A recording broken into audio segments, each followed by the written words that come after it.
Servus Leute und herzlich willkommen bei The Car Crash Review. Ich bin die Jessie, wir sind heute in München und ich habe heute für euch ein Mittelklasse-SUV dabei von Genesis und zwar den GV70. Und falls ihr heute alles zu dem wissen wollt, dann bleibt jetzt gerne dran und abonniert auch unseren Kanal The Car Crash Review. Hier gibt es jeden Tag ein Video von Jan oder von mir. Hier seid ihr bestens informiert und was werden wir heute gemeinsam machen? Wir werden einerseits über die Optik sprechen, über den Innenraum, über die Plattform, über das Fahrwerk, über die Motoren, die ihr bekommt und hier auch gemeinsam durch München fahren. Bleibt jetzt gerne dran und dann gehen wir erstmal los und schauen uns etwas genauer an. Kommt mit!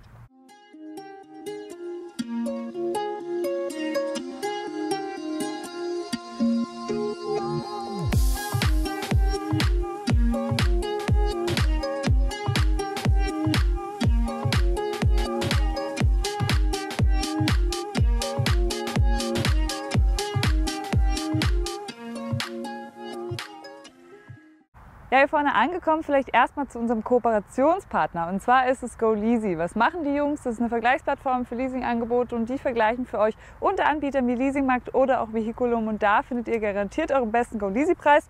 Ihr werdet da vermutlich auch den Genesis GV70 finden. Wir haben euch auf dem Kanal ja auch schon den G70 vorgestellt, einmal als Limousine, einmal als Shooting Brake und wir haben euch auch die größeren Varianten vorgestellt und zwar ist es einmal der GV80, das ist hier die SUV-Version nochmal einen Tacken größer und aber auch den G80, auf den stehe ich total. Schaut da mal in alle Videos rein. Ich finde, bei Genesis lohnt sich das total. Ich bin auch ein großer Genesis-Fan. Warum, werde ich euch auch in diesem Video wieder erzählen. Ich stehe auf diese Autos.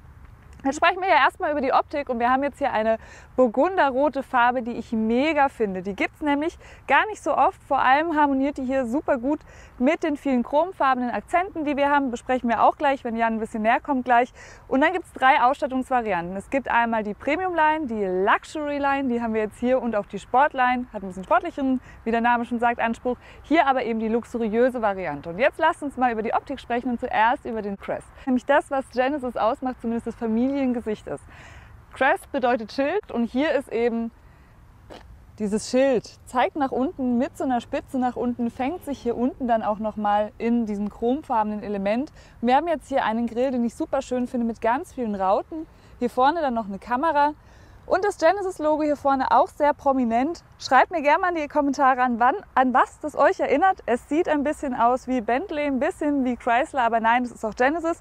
Und vielleicht noch kurz zu Genesis, das ist eine koreanische Marke, die in das Premium-Luxus-Segment kommen möchte, gehen möchte, hat jetzt ja eine Limousine auf den Markt gebracht, Oberklasse-SUV und halt hier eben dieses Mittelklasse-SUV, was ich euch jetzt zeigen möchte. Sprechen wir vielleicht noch über die Leuchten. Quad-Lamps, 2 geteilte Leuchten.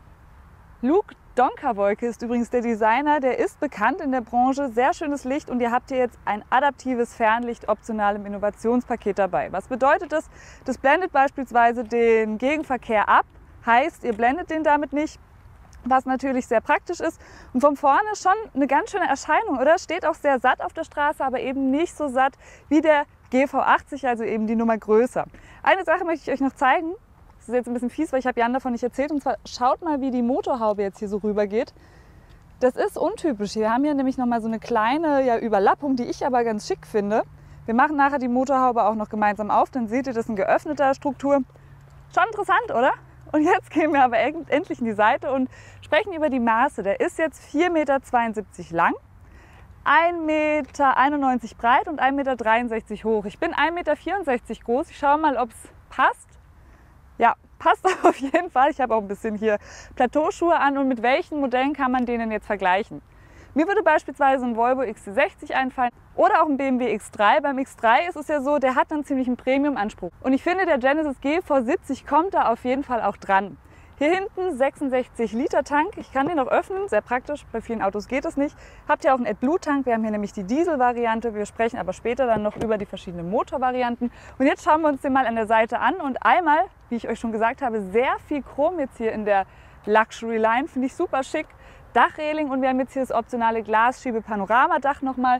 Das zeige ich euch dann auch noch von innen. Kostet 1.700 € Aufpreis. Das ist jeden Cent wert, das ist super gut. Hier auch nochmal chromfarbene Türöffner bzw. diese Türbügel, die hier an der Seite eben das Chromfarben haben. Und hier unten an der Seite auch nochmal ein chromfarbenes Element. Sehr, sehr schick, wie ich finde, sehr, sehr durchdacht designtechnisch. Felgen haben wir von 19 Zoll oder 21 Zoll, dazwischen gibt es nichts. Hier haben wir jetzt, wie man schon sieht, die größeren Varianten drauf, die größeren Schlappen. Sehen mega aus. Hier in der Mitte dann auch nochmal das Genesis-Logo. Und schaut mal, wie schön es glitzert. Schon sehr, sehr schick. Und interessant ist jetzt, dass ihr hier immer serienmäßig Allrad habt. Es gibt keine heckangetriebene Variante wie jetzt beim G70, sondern immer Allradversion und eben einmal mit einem 2,2 Liter Diesel oder mit einem 2,5 Liter Benziner.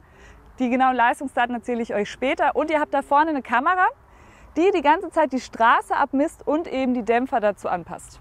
Komm, wir schauen sie mal an. Vielleicht gehen wir kurz vor. Die solltet ihr nämlich sehen, da vorne ist sie.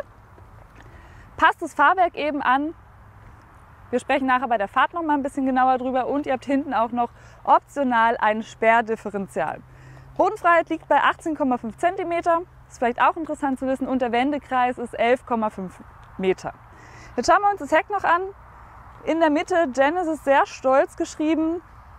4WD, wir haben hier den Allradantrieb 2,2D und hier steht dann auch noch GV70 drauf. Und was ich sehr gerne mag, ist diese zweigeteilte Rückleuchte, die hier einmal um die Ecke geht. Hier unten dann auch nochmal sehr viel Chrom. Und ich sehe keine Endrohre. Das ist ein bisschen schade. Bei der Limousinen-Variante hat man Endrohre gesehen, bei dem leider nicht. Das hätte ich jetzt noch mal ein bisschen besser gefunden. Schaut mal unten, ob ihr da welche seht. Nochmal so einen Zacken stärker irgendwie. Hinten haben wir dann, das habe ich bei meinem GV80-Video nicht gefunden, einen Knopf, um den Kofferraum zu öffnen. Da ist er dann. Ich drücke mal drauf. Und dann schauen wir uns den jetzt mal an und ich finde den sehr gut verarbeitet und sehr durchdacht. Hat 542 Liter bis 1680 Liter. Das ist sehr viel Platz. Schaut mal mit mir hier rein. Wir haben jetzt hier eine sehr ebene Fläche. Auch hier mit dieser mit diesem kleinen Aluminiumteil, was nochmal beim B- oder Entladen hilft, dass da nicht so viel verkratzt. Ich kann das jetzt hier auch aufmachen. Einmal so oder auch einmal so. Kann dieses Teil aber auch komplett rausmachen. Das machen wir jetzt auch mal schnell. Vielleicht interessant zu sehen. Ich möchte euch das Auto ja ganz zeigen. Hier ist es einmal und schaut mal da rein. Das ist viel interessanter. Da habt ihr eben auch noch super viel Platz, um andere Dinge zu verstauen. Ich mache das jetzt hier hinten wieder rein. Und ein kleiner Kritikpunkt, beziehungsweise eine Sache, die ein bisschen schade ist. Hier gibt es keinen Plug-in-Hybrid. Heißt, ihr habt jetzt hier keine Unterschiede beim Kofferraum und ihr habt hier auch nicht die Möglichkeit, elektrisch zu fahren. Genesis wird aber ein paar elektrische Modelle Anfang 2022 auf den Markt bringen. Da werden wir auch darüber berichten. Aber eine Sache, die ich euch unbedingt zeigen wollte, schaut mal, hier ist alles eben. Ihr habt hier keine blöde Kante oder so, das ist nicht zerklüftet und das finde ich schon sehr gut.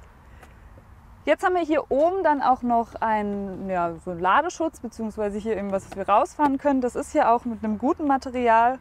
Es fühlt sich an wie Kunstleder, ist ja auch sehr materialwertig genäht. Ich kann das jetzt hier aber auch wieder rausmachen. Und vor allem kann ich jetzt hier ganz einfach dieses Teil auch komplett rausheben. Ich lege das jetzt hier mal rein. Schaut mal, das ist hier mit so einem Filz, dass ihr da auch nichts zerkratzt. Und wir klappen jetzt mal die Rückbank um und das funktioniert jetzt mit so zwei Haken. Einmal hier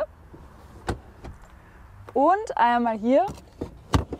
Und das ist mega komfortabel und auch hier wieder der Vorteil, ihr habt fast keine Kante. Schaut euch das mal an. Komplett glatt. Eigentlich könnte man jetzt schon da drin schlafen, ohne dass man irgendwie Rückenschmerzen bekommt, weil man da irgendwie eine Unebenheit drin hat. Das finde ich schon sehr, sehr gut. Jetzt machen wir hier wieder zu. Elektrische Heckklappe ist auch immer serienmäßig. Und ich habe euch noch eine Sache nicht gezeigt, und zwar ist es hier hinten dieser Heckspoiler, den wir noch haben. Der ist auch sehr schick. Hier hinten habt ihr auch noch das Bremslicht integriert. Und jetzt würde ich sagen, gehen wir mal zur Seite. Und ich springe auf die Rückbank. 1,64 Meter groß, habe ich euch ja schon gesagt. Und dann schauen wir mal, wie viel Platz ich habe. Kommt mit!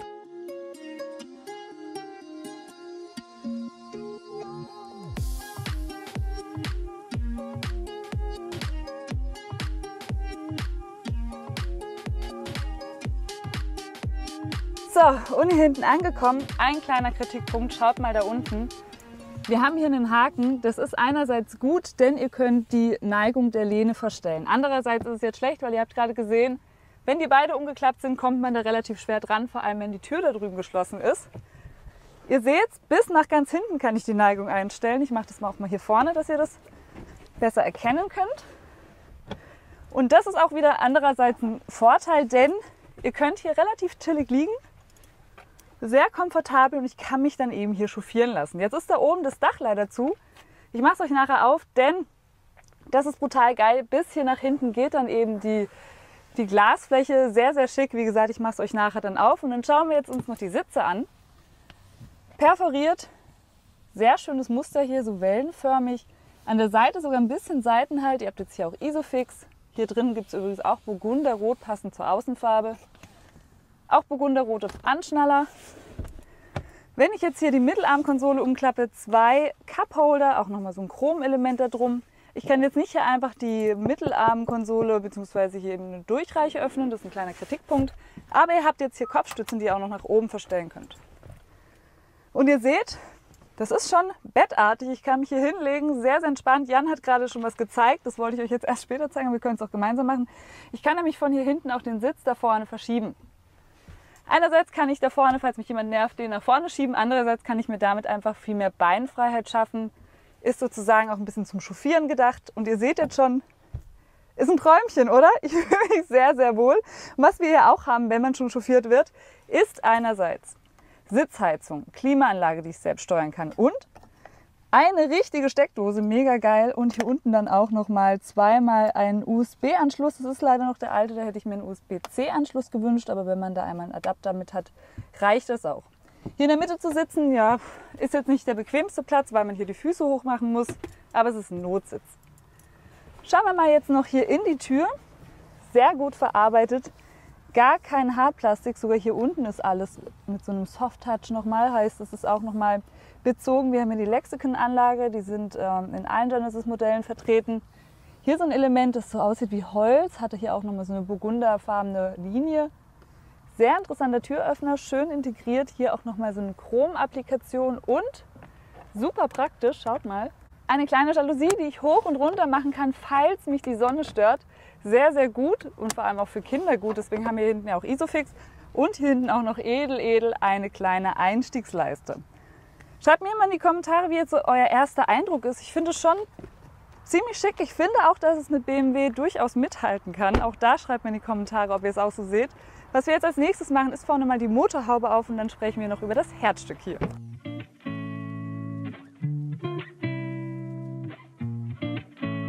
Ja, und hier vorne angekommen, habe ich euch ja gesagt, es gibt einen 2,2 Liter Turbo Diesel und einen 2,5 Liter Benziner. Der Diesel hat jetzt 210 PS und 440 Newtonmeter maximales Drehmoment, ist in 7,9 Sekunden auf 100, fährt Max 215 km/h und verbraucht nach WLTP kombiniert 7 Liter. Wie viel wir verbraucht haben, erzähle ich euch gleich, wenn wir dann bei der Fahrt sind, nachdem ich euch den Innenraum gezeigt habe. Ihr seht auch hier schon, wir haben jetzt hier auch noch so 2 Streben, ist für die Steifigkeit und sieht auch noch gut aus. Und wir haben jetzt hier auch noch als Option einen Benziner eben mit 2,5 Liter. Beide haben 4 Zylinder, beide haben auch eine 8-Gang-Automatik. Gibt es nicht als Schalter, immer als Allrad, das habe ich euch schon gesagt. Der hat dann 304 PS und 422 Newtonmeter.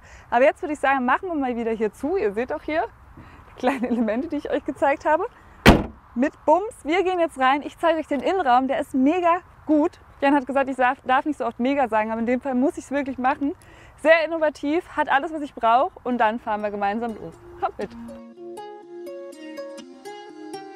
Weiter geht es jetzt hier mit dem Innenraum und wir fangen als allererstes, wie versprochen, mit dem Dach an und das finde ich mega, denn ihr könnt jetzt hier einmal mit einem Klick bei dem Knopf hier oben die Jalousie nach hinten fahren und schon öffnet sich das große Glasdach und ihr könnt es natürlich auch richtig öffnen, da müsst ihr ja nochmal draufklicken und dann haben wir hier ein halbes Cabrio-Gefühl, was ich sehr, sehr cool finde. Schaut mal, hier bin ich und dann könnt ihr damit sehr entspannt durch den Sommer fahren, habt noch ein bisschen mehr Wind um die Haare. Finde ich sehr gut, kostet aber eben 1.680 € Aufpreis. Das muss man sich gut überlegen, das ist nicht wenig Geld. Und als nächstes schauen wir uns jetzt hier die Sitze mal an und die sind jetzt genauso wie auf der Rückbank hier mit so einem Wellenmuster nochmal versehen. Wir haben jetzt hier eine Sitzheizung und eine Sitzkühlung. Sehr weich gepolstert, ist sehr, sehr weiches Nappa-Leder. Einziger Kritikpunkt, ich hätte es noch ein bisschen besser gefunden, wenn wir hier unten eine Verlängerung hätten für die Kniekehlen, vor allem für Leute, die etwas längere Beine haben, ist es dann deutlich angenehmer bei der Fahrt. Wir haben ja auch eine Kopfstütze, die man so hoch und runter fahren kann. Dafür gibt es hier an der Seite auch einen Knopf. Ich mache es jetzt aber wieder runter, weil es deutlich schöner aussieht. Und hier drin natürlich auch alles Burgunderrot, passend zur Außenfarbe. Jetzt schaut mit mir mal in die Tür. Und da finde ich besonders, dass wir oben dieses silberne Element haben, was sich einmal komplett hier um das Cockpit bis zu mir zieht. Das gibt dem Ganzen so einen richtig schönen Schwung, wie bei der neuen S-Klasse beispielsweise. Türöffner ist auch gut zu finden. in einem Chrom-Armauflage, ist gut gepolstert. Ihr habt auch wieder diese Holzapplikation da und da unten auch ausreichend Platz für eine Flasche. Unten ist sogar Soft-Touch, heißt kein Hartplastik, sehr, sehr gut verarbeitet. Anstiegsleiste habt ihr auch und hier bei der Fußmatte ist auch nochmal stolz Genesis draufgeschrieben. Hier an der Seite ist auch noch Stoff, nur hier ist ein bisschen Hartplastik, das hätte man vielleicht auch noch beziehen können, aber für den Preis, den ich euch am Ende nenne, ist das wirklich eine sehr gute Verarbeitungsqualität. Mittelarmkonsole ist relativ breit, trennt daher auch etwas vom Beifahrer, das finde ich aber absolut okay. Hier habt ihr dann eine sehr große Fläche, wo ihr etwas verstauen könnt. Habt hier auch nochmal so ein kleines Element, was ihr jetzt hier reinmachen könnt. Hier dann auch noch eine 12-Volt-Steckdose und es ist alles so satiniert, fühlt sich sehr gut an. Hier vorne dann auch noch 2 Cup-Holder. Da steht auch drauf, bitte nicht reinaschen. Interessant. Hier ist übrigens der Schlüssel, so sieht er dann aus. Und wir haben hier noch ein kleines Secret-Fach, in dem ihr dann nochmal 2 USB-Anschlüsse findet und dann auch die induktive Ladefläche ist. Und ich habe dafür mal mein Handy vorbereitet. Hier ist es, und stecken wir jetzt mal hier gemeinsam rein. Funktioniert. Passt auf jeden Fall gut rein. Das ist jetzt ein 12 Pro, kein Pro Max. Auch das würde gerade noch so reinpassen. Und vor allem könnt ihr es hier eben zumachen und dann seht ihr das Handy nicht und das nervt euch auch nicht mehr. Finde ich auf jeden Fall gelungen. Jetzt würde ich sagen, wir sprechen noch hier drüber. Hier habt ihr dann eben vorwärts, rückwärts, neutral und Drive bzw. Park, wie beim BMW. Genauso bei BMW ist jetzt hier dieser Drehdrücksteller, mit dem ihr davon das Infotainment-System dann bewegen könnt. Das ist aber auch per Touch steuerbar. Also ihr könnt es auch per Touch benutzen. Ich würde das immer hier drüber steuern, weil man hier den Arm sehr gut abgelegt hat und hier auch gut drankommt. Kommt hier immer wieder zurück, Home, Menü, hier habt ihr dann die Einstellung für die Lautstärke und hier habt ihr dann die Einstellung eben für die Drive Modes. Und wenn ich draufklicke, haben wir einerseits Eco, Komfort und Sport und bei Terrain haben wir Snow, Mud und Sand. Bei der Fahrt sprechen wir da weiter drüber. Dann haben wir hier auch noch Parkpiepser und hier ein mega cooles Feature, wie ich finde. Könnt ihr hier runterfahren auf dieses kleine Symbol hier und könnt jetzt euren Genesis aus allen Winkeln und Ecken angucken. Wenn ihr jetzt nach hinten fahrt, habt ihr hier die beste Rundumsicht, dass ihr hier nichts kaputt macht.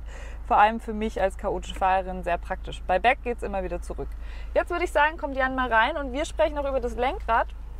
Und da möchte ich wirklich eure ehrliche Meinung haben. Wie findet ihr dieses Lenkrad? Ich finde, es ist was sehr Besonderes, vor allem hier dieses mittlere Element, das gefällt mir nicht so gut. Ich mag es lieber, wenn die Pralltöpfe sehr so klein sind und das Logo drauf ist, nicht so lang gezogen. Aber wir haben dadurch eben quasi nur eine Speiche, hier gibt es sonst nichts anderes. Hier rechts habt ihr dann alles für die Assistenzsysteme, also ein Abstandsregeltempomat, Spurhalteassistent und hier habt ihr dann alles für die Spracherkennung und könnt aber auch die Lautstärke einstellen. Das Cockpit da vorne ist richtig cool und vor allem 3D-fähig. Ich habe das jetzt mal in 3D eingestellt. Ich hoffe, ihr seht es. Falls nicht, seid mir nicht böse. Das ist relativ schwer, das über unsere Kameras wirken zu lassen. Und hier könnt ihr euch jetzt verschiedene Dinge anzeigen lassen. Wie beispielsweise die Navigation, Informationen zur Fahrt, Assistenzsysteme. Das ist alles da eben mit drin, wenn ihr möchtet. Und jetzt schauen wir mal noch das Thema hier drüben an, und zwar ist hier eine Bergabfahrhilfe, die ihr auch noch einklicken könnt. Hier unten könnt ihr dann ganz einfach den Kofferraum noch öffnen und könnt hier auch noch das ESC ausmachen. Was wir jetzt als nächstes machen, ist mal über das Infotainment sprechen, beziehungsweise bevor wir da oben drüber sprechen, habt ihr hier nochmal ein Screen nur für die Klimaanlage und die könnt ihr jetzt automatisch anmachen. Wenn ich jetzt hier auf Auto drücke, habt ihr auf Low, Medium oder High und das Display gibt so ein kleines Feedback, wenn ich was gedrückt habe, heißt ich weiß auch, das funktioniert. Hier habt ihr dann die Lenkradheizung in 2 Stufen einstellbar und auch eine Sitzkühlung und eine Sitzheizung. Ich mache ja mal bisschen die Sitzkühlung rein, der schwitzt ja immer so sehr. Könnt ihr aber auch mit einem Klick eben alles ausmachen. Hier habt ihr jetzt noch Shortwahl-Knöpfe, wie beispielsweise Map, da vorne ist sie dann, wie Navigation, wie Radio, wie Media oder wie Setup. Kommt ihr super schnell hin. Falls ihr das anders haben möchtet, könnt ihr jetzt hier einfach auf Home drücken. Da ist jetzt der Home-Bildschirm und das jetzt hier über diesen kleinen Toggler steuern. Und das finde ich sehr cool, habe ich euch ja auch schon beim GV80 vorgestellt. Jan hat euch das beim GV80 vorgestellt und auch beim G70. Das System funktioniert sehr gut. Und wenn ich jetzt hier rüber gehe, zeige ich euch mal ein paar Sachen, die ich interessant finde. Einerseits die Karte. Schaut mal, wie schnell das System funktioniert. Ich kann jetzt hier rauszoomen, bin auch schon direkt in Deutschland, kann mir angucken, wo ich jetzt hier direkt bin. Das funktioniert gut. Wenn ich zurück möchte, kann ich ganz einfach hier auf Back klicken. Back. Genau, komme ich wieder zurück, habe hier ein Navigationsmenü, Radio, Medien, Apple CarPlay, Android Auto fähig natürlich. Telefon Connected Services ist vielleicht auch interessant. Da habt ihr zum Beispiel die Wetterinformationen. Kommt euch vielleicht auch alles relativ bekannt vor, auch von Kia. Genesis Live, da habt ihr Verkehrsinformationen, Live-Parkplätze, finde ich immer sehr spannend, dass man hier sieht, wo kann man in der Nähe parken. Das ist auch over-the-air updatebar, dieses System, was wir hier vorne haben. Ihr seht, es ist richtig cool, weil aktuell ist es eher so, wenn Jan und ich unterwegs sind, sagt er, Jessie, schau mal aufs Handy, wo ist jetzt die nächste Tankstelle? Und dann versuche ich das über Google Maps zu machen. Und hier kann man das ganz easy eben ansteuern. Es lädt ganz kurz, aber schaut mal, wie schnell das geht. Und ihr habt vor allem auch schon eine Preisinformation, was ich voll gut finde. 1,40, 1,42, 1,39 heißt, der zeigt hier auch schon direkt die Dieselpreise an. Cleveres System. Telefonprojektion, ihr könnt Sprachnotizen aufnehmen. Zum Beispiel hier dann auf Play drücken und sagen, ich mach's mal schnell. Memo an mich, Jan nervt. So, Datei gespeichert. Ja, falls ich es mal vergesse, dass er manchmal ein bisschen nervig ist. Habe hier noch Einstellungen zum Fahrzeug und deshalb habe ich jetzt gerade auch den Motor an, weil nur deshalb kann ich oder so kann ich es euch zeigen. Und da habt ihr jetzt beispielsweise die ganzen Fahrassistenzen. Ihr habt ein Smart Cruise Control, also ein Abstandsregeltempomat. Ihr habt was zum Fahrkomfort, könnt ihr auch noch die Einstellung machen für den Tempomat, Tempolimit-Einstellungen, könnt den Warnzeitpunkt einstellen, die Warnlautstärke. Also das sind quasi die Einstellungen für eure ganzen Assistenzsysteme. Alles für teilautonomes Fahren Level 2. Ihr habt hier die Modi, die habe ich euch gerade auch schon erzählt, die könnt ihr ja eben auch einstellen. Motorsound ist auch interessant, kann man verstärkt, normal, minimiert oder aus einstellen. Das finde ich sehr zukunftsorientiert, weil ich finde, es passt einfach nicht mehr in die heutige Zeit, wenn man da das irgendwie macht und zu laut eben mit dem Motor fährt. Wenn man es aber möchte, kann man das auch machen. Ich zeige euch das nachher bei der Fahrt, das ist am interessantesten. Head-Up-Display. Anzeigen. Auf jeden Fall hier vorne seht ihr es, schaut mal mit mir hier hin. Ich habe da mega viele Informationen, das ist auch vor allem sehr klar und auch sehr groß. Kann da verschiedene Anzeigeeinstellungen machen, kann mir ja hier die Y-Position einstellen, kann das eben damit höher oder niedriger einstellen. Ich muss es meistens dann ein bisschen höher einstellen. Na, kommen wir jetzt wieder hoch. So, kann die Rotation einstellen, die Helligkeit, die mache ich jetzt vielleicht auch noch mal schnell etwas mehr, dass ihr das besser seht. Und was ich gut an dem System finde, ihr könnt jetzt hier eben auch nach rechts und nach links klicken. Also es ist super intuitiv und hier auch die Inhalte auswählen. Ihr habt hier eine Kurveninfo, eine Fahrkomfortinfo, tote Winkelinfo, Radien, Medieninfo, Geschwindigkeitsmesser, alles eben, was man so gerne in so einem Head-Up-Display hat. Und Kombi-Instrument. Ich habe es euch ja schon gesagt, 3D-Tiefe könnt ihr einstellen, maximal, mittel oder aus. Und schauen wir es uns jetzt mal an. Es ist jetzt aus. Ich mache es jetzt mal mittel und ich mache es jetzt mal maximal. Habt ihr einen Unterschied gesehen? Ich sehe ihn auf jeden Fall hier. Falls es euch interessiert, müsst ihr euch mal in so einen Genesis reinsetzen. So sieht es aus. Ich switch noch einmal. Schon ziemlich cool, wie ich finde. So, jetzt gehen wir nochmal zurück. Immer wieder auf Back. Und vielleicht noch eine Sache, und zwar ist hier der Terrain-Mode. Und wenn wir jetzt hier draufklicken, haben wir hier ja Sand, da haben wir dann auch nochmal die Erklärung und Böschungsneigungswinkel. Wir haben jetzt hier auch noch Matt, da vorne wird dann im Schlamm erklärt. Ich finde die Grafik total cool, wie der Genesis durch den Matsch fährt oder jetzt hier auch durch den Schnee. Das ist doch mega cool, oder? Sehr gutes System, ich komme damit sehr gut klar. Ihr habt ja noch Benachrichtigungen und auch noch ein Handbuch für weitere Fragen, falls ihr nicht alles verstanden habt. Jetzt würde ich aber sagen, gehen wir noch mal ganz kurz raus, da würde ich euch nämlich noch was zeigen und dann fahren wir gemeinsam los. Kommt mit! Bevor wir jetzt aber losfahren, möchte ich euch noch was zeigen. Und zwar, wer kennt es nicht, vor allem als Frau, man hat eine Parklücke und niemand, der einem beim Einweisen hilft. Da hat es eine gute Lösung und zwar muss ich jetzt das Auto erstmal abschließen. Und wenn ich es jetzt einparken möchte, muss ich starten. Dafür drücke ich jetzt ganz lange hier auf Hold. Ihr hört, der Motor startet. Und jetzt habe ich hier zwei Tasten, einmal P vorne und P hinten. Und ich kann den jetzt für mich fahren lassen. Dann muss ich etwas länger drauf drücken und dann fährt er von alleine nach vorne. Man kann natürlich auch mit dem Auto Gassi gehen. Bisschen bei der Nachbarschaft protzen, ist irgendwie auch witzig. Man kann den auch zurückfahren lassen. Und das finde ich schon ein ziemlich witziges Feature. Schreibt mir gerne mal in die Kommentare, sagte ich gerade, fährt weiter, ob ihr dieses Feature nutzen würdet. Was wir jetzt als nächstes machen, ist gemeinsam losfahren. Kommt mit! Weiter geht's jetzt hier wie versprochen mit der Fahrt und erstmal starten wir unseren GV70 hier vorne und schaut mal da vorne im Head-Up-Display fährt jetzt das Genesis rein, das Genesis-Logo. Sehr, sehr schick. Und was wir jetzt als erstes machen, ist hier mal rüber in D und wir suchen uns einen Fahrmodi aus. Und ich würde sagen, wir nehmen mal Komfort, fahren hier jetzt los und wir sprechen mal über die adaptive Anpassung des Fahrwerks, die wir jetzt hier drin haben. Und da vorne ist ja eine Kamera, die die ganze Zeit den Boden abscannt und eben Unebenheiten oder auch Wellen raussucht und dementsprechend die Federung anpasst. Und das fühlt sich wie ein Luftbett an, ist aber gar keine Luftfederung. Und das finde ich schon sehr, sehr gut. War beim GV80 auch so. Schaut auch gerne mal in unser Review. Und was wir jetzt hier auch haben, ist eine hohe Sitzposition. Ich habe eine gute Rundumsicht. Ich sehe sehr gut nach rechts, nach links. Ich habe oben auch noch ein Glasdach. Und das ist auch ein Grund, warum viele Leute eben so Mittelklasse-SUVs einfach total gerne mögen, weil sie nicht zu groß sind, aber eben trotzdem sehr angenehme Ausmaße haben. Und Jan hat euch gerade schon was gezeigt, was ich euch eher später zeigen wollte, aber wir sprechen mal darüber.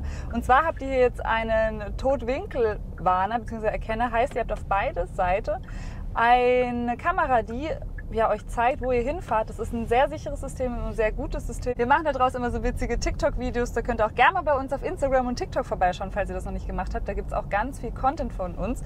Und jetzt zum komfortablen Fahrgefühl. Check auf jeden Fall, die Kamera da vorne macht gute Arbeit. Was wir jetzt als nächstes machen, ist hier mal auf Sport fahren und wenden jetzt hier mal ein bisschen schneller. Na, Jan, Bremsen funktionieren auch gut und beschleunigen jetzt hier mal ein bisschen durch. Allrad macht sich gut auf jeden Fall. Der ist sehr stabil in der Kurve. Auch wenn ich in der Kurve beschleunige, hält er sich da fest am Boden. Und ja, er ist jetzt sportlicher auf jeden Fall. Er zieht mehr an. Die Gasannahme ist auf jeden Fall deutlich direkter. Was wir jetzt als nächstes machen, ist noch den Eco-Modus rein. Und wir können ja auch hier nachhaltig fahren. Und wenn ich jetzt hier im Eco-Modus bin, ist vielleicht interessant zu wissen, was haben wir denn verbraucht. Angegeben ist der Verbrauch ja bei 7 Liter. Wir haben jetzt 7,5 Liter gebraucht. Das ist ganz gut. Vor allem eben hier für den Diesel ist auch ein Auto, was dadurch einigermaßen langstreckentauglich ist. Es gibt aber natürlich auch Autos, die einen deutlich besseren Verbrauch haben. Mit seinem Gewicht von aber 2000 Kilo ist das in Ordnung. Übrigens zieht er 2,5 Tonnen, habe ich euch gar nicht erzählt. Und Wendekreis 11,5 Meter ist vor allem jetzt hier für die Stadt auch ganz gut. Was wir da vorne jetzt gleich machen, ist gemeinsam noch von 0 auf 100 beschleunigen. Heißt, ich bin schon mal im richtigen Modus. Bis dahin besprechen wir vielleicht noch kurz die Terrain-Modi, weil wir werden jetzt heute nicht Offroad fahren. Ich finde auch, das Auto passt nicht so sehr in die Offroad-Zone rein. Aber wir haben jetzt hier eben etwas für den Schneeuntergrund, für den schlammigen Untergrund oder auch für den Sand. Heißt, hier wird wahrscheinlich die Drehmomentenverteilung entsprechend angepasst, dass wir in den entsprechenden Situationen gut klarkommen. Jetzt gehen wir hier mal wieder runter in Sport. Und eine Sache, die ich euch noch ganz vergessen habe zu erzählen, das Lenkrad lässt sich sogar elektrisch einstellen. Also es ist sehr, sehr Premium. Ich kann es jetzt hier nach oben und nach unten fahren, zu mir oder auch wieder rein. Und jetzt können wir losfahren und beschleunigen jetzt mal gemeinsam hier durch. Sind jetzt offiziell genau jetzt raus aus München. Ich bremse mal ab und dann schauen wir mal, was der so von 0 auf 100 kann. Ja, zieht ganz gut an. Man merkt auch, der stempelt nichts. Wir haben hier einen Allradantrieb natürlich und ja, 100. Habt ihr damit gestoppt? Schreibt mir in die Kommentare, wie schnell es war. Wir brauchen unbedingt mal so eine Dashcam, die da jetzt ja auch mitzählen kann. Sowas gehört ja auch zu einem Test dazu. Lenkung ist auch sehr direkt, jetzt vor allem im Sport. Das mag ich sehr gerne. Wenn man jetzt hier im Komfort ist die viel weicher. Also der Unterschied ist echt extrem. Wenn ich jetzt hier ein bisschen runterbremse und in Eco bin, ja, ist die sowas zwischen eben Komfort und sportlich. Also die passt sich dann eben in so einem Mittelding an. Und wenn wir jetzt hier mal ein bisschen in der Kurve fahren, wankt er auch wenig, der nickt auch wenig und was ich auch sehr gut finde, wir haben jetzt hier viele Assistenzsysteme, die ich einstellen kann. Ich habe hier jetzt einerseits eben einen Lane Keep Assist, ich habe jetzt hier auch einen Abstandsregeltempomat, den ich einstellen kann und kann hier dann eben auch die Geschwindigkeit einstellen, kann sie hoch oder runter machen und kann dann hier eben fahren, die Hände vom Lenkrad nehmen und dann auch sehr entspannt auf der Autobahn fahren. Jan gibt mir gerade ein Zeichen, dass ich unbedingt wenden muss, da mache ich das jetzt hier mal an der Tankstelle. Wir wollen hier keine Werbung für Jet machen, sondern wir fahren jetzt hier durch und dann fahren wir wieder zurück. Und ihr merkt jetzt auch, wir fahren jetzt hier über relativ viele Poller und trotzdem ist jetzt im sportlichen Modus die Dämpfung sehr, sehr gut, beziehungsweise eben luftbettartig. Ich mache das total gerne. Dann noch zur 8-Gang-Automatik, die schaltet wirklich sehr gut. Wenn ich möchte, kann ich hier auch manuell mitschalten. Heißt, ich habe hier eben Plus oder Minus, kann das auch selbst mitbestimmen. Ihr hört, der Motor jault dann auch auf. Ich habe hier alles, was ich brauche beim Fahren. Das Einzige, was ich nicht habe, ist eine Elektrifizierung. Das ist schade. Vorne Head-Up-Display gibt mir auch alle Informationen, auch wenn ich zu schnell fahre. Habe da vorne dann auch noch die Erkennung von, allen Geschwindigkeiten bzw. eben wie schnell ich fahren darf, kann hier auch manuell mitfahren. Ich finde es hier sehr, sehr cool. Mir gefällt das Auto, aber bevor ich jetzt zu viel quatsche, fahren wir zurück und ich zauber euch noch ein Fazit. Kommt mit! Weiter geht's jetzt mit meinem Fazit und schreibt mir in die Kommentare, welchen Genesis würdet ihr wählen? Den GV70, den G70, den G70 Shooting Brake, den GV80 oder den G80? Ich bin gespannt, welcher euer Favorit ist. Schaut doch gerne in unsere anderen Reviews mal rein. Wir haben auch in einem den GV80 mit dem Q5 verglichen. Wahrscheinlich passt der GV70 jetzt eher zu dem Q5. Und jetzt fangen wir vielleicht mal damit an, ob man ein koreanisches Auto überhaupt mit sowas wie Audi oder BMW vergleichen kann. Ich finde durchaus und ich finde vor allem, dass hier der Premium-Anspruch erreicht ist. Genesis schafft es wirklich, Autos auf die Räder zu stellen, die luxuriös sind, die gut verarbeitet sind und die sich vor allem auch gut fahren. Ich hatte heute tierisch Spaß, finde dieses Auto wirklich sehr gut. Was man kritisieren kann, ist die Motorenpalette. Denn wir haben jetzt hier nur einen Diesel und wir haben jetzt hier auch nur einen Benziner. Wir haben keine Plug-in-Hybriden, wir haben keine elektrifizierten Modelle bzw. Motorvarianten. Es werden zwar rein elektrische auf den Markt kommen, aber das hätte ich mir auf jeden Fall noch gewünscht, weil sie hätten ja auch die Möglichkeit, sie sind ja auch Teil von beispielsweise Hyundai oder auch Kia. Der Konzern ist ja relativ groß und dafür hätten sie auch auf jeden Fall die Plattform. Wenn wir jetzt über die Optik sprechen, finde ich, dass Genesis was ganz Besonderes ist. Ich stehe auf das Markengesicht. Ich finde den Look sehr schön, es fällt auf. Die Leute drehen sich auch wirklich um und gucken nach diesen Autos. Und sie sehen super luxuriös aus und sie sehen für mich auch europäisch aus. Sie sind nicht zu koreanisch, würde ich jetzt mal sagen. Auch das Innenraumkonzept mag ich sehr gerne, vor allem hier mit diesem Leder drin. Zweimal Burgunderfarben, gefällt mir super gut. Und wenn wir jetzt über den Preis sprechen, wird es interessant und dafür habe ich auch diese Mappe dabei. Und ich schaue da jetzt mal rein, weil die Preise konnte ich mir nicht ganz merken. Beziehungsweise eine Sache möchte ich euch noch zeigen und zwar hat Genesis so eine Top 10 der besten Features gemacht. Da steht dann alles drin, was jetzt in den Top 10 dabei ist, wie beispielsweise eben intelligenten Parkassistenten, Autobahnassistenten, eine elektronische Fahrwerksregelung, also eigentlich fast alles, was ich euch auch erzählt habe. Hier gibt es auf jeden Fall sehr, sehr viel Technik in diesem Auto. Aber die kostet auch was. Ich finde aber, der Preis ist auf jeden Fall gerechtfertigt. Und fangen wir jetzt mal hier bei dem Diesel an und der beginnt bei der Premium Line bei 45.920 €. Das ist die günstigste Variante, die ihr wählen könnt. Und ich finde, das ist super viel, was ihr dafür bekommt. Luxury Line, die wir jetzt hier haben, beginnt bei 50.220 € und falls ihr die Sportline haben möchtet, beginnt die bei 49.090 €. Die ist ein bisschen günstiger. Falls euch das trotzdem zu teuer sein sollte, dann könnt ihr auch gerne mal bei unserem Kooperationspartner GoLeasy vorbeischauen. Was machen die Jungs? Das ist eine Vergleichsplattform für Leasingangebote und die vergleichen für euch unter Anbietern wie Leasingmarkt oder auch Vehiculum und da findet ihr garantiert euren besten GoLeasy-Preis. Hier seid ihr aber gelandet bei The Car Crash Review. Hier gibt es jeden Tag ein Video von Jan oder auch von mir. Hier seid ihr bestens informiert, wie ich hoffe. Schreibt mir auch gerne mal in die Kommentare, ob euch das jetzt genug Informationen waren. Und dann würde ich sagen, sehen wir uns beim nächsten Mal wieder und abonniert den Kanal. Bis dann!